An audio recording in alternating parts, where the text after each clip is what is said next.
Maintenant, si vous habitez la région de Montréal, vous l'avez vu cet après-midi, c'est infernal en circulation à cette heure-ci sur la rive sud de Montréal. En ce moment, on a toujours ce bouchon d'environ 10 km pour entrer dans l'île. C'est de l'autoroute 20 vers Montréal. Et Karianne, vous survolez bien sûr ce secteur-là. C'est à cause, entre autres, d'une panne dans le tunnel Louis-Hippolyte Lafontaine.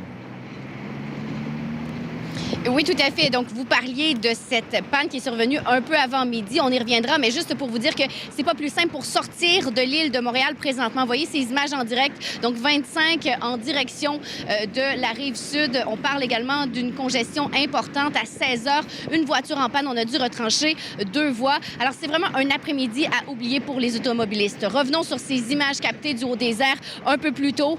Effectivement, panne, un camion en panne à l'entrée du pont-tunnel Louis-Hippolyte Lafontaine qui a fait en sorte de créer une congestion monstre, un bouchon jusqu'à un certain moment qui pouvait atteindre 18 km. C'était jusqu'à l'aéroport de Belleuil sur l'autoroute 20. Congestion importante. On voyait des camions, des automobilistes carrément. C'était un stationnement à ciel ouvert. Effectivement, ça a mis la patience des automobilistes à rude épreuve. On sait que c'est toujours difficile le vendredi après-midi un peu partout sur le réseau montréalais. Mais là, on a un bon exemple, Pierre, de l'effet boule de neige. Une seule panne, une panne en apparence banale, mais qui a vraiment hypothéqué toute l'heure de pointe. Bon, vous nous parlez de cette panne, mais il y a eu aussi, bien sûr, le magasin Ikea qui a dû être évacué du côté de Boucherville.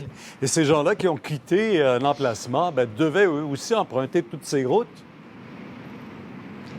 Oui, c'était carrément un secteur à éviter. Donc, la rive sud à la hauteur de Boucherville, tout près de l'autoroute 20. Effectivement, cette évacuation, près de 300 clients qui étaient dans la boutique Ikea, 50 employés qui ont dû être évacués. Et d'ailleurs, j'ai de parler avec les policiers. On me dit que les employés pouvaient, au cours des derniers instants, regagner le magasin.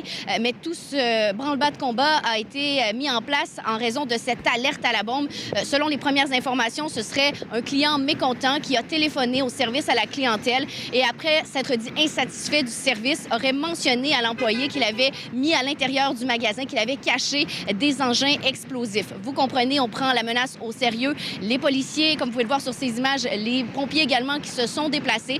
On a évacué toutes les personnes qui étaient à l'intérieur et par la suite, on a procédé aux vérifications. Juste vous dire que, comme j'ai mentionné, les employés peuvent regagner le magasin. Aucun engin explosif n'a été trouvé et la personne qui a téléphoné n'a toujours pas été arrêtée. Elle n'a pas non plus été localisée au moment où on se parle. Mais si effectivement on réussit à l'identifier, cette personne pourrait faire face à des accusations notamment de méfaits publics. Merci. Au revoir.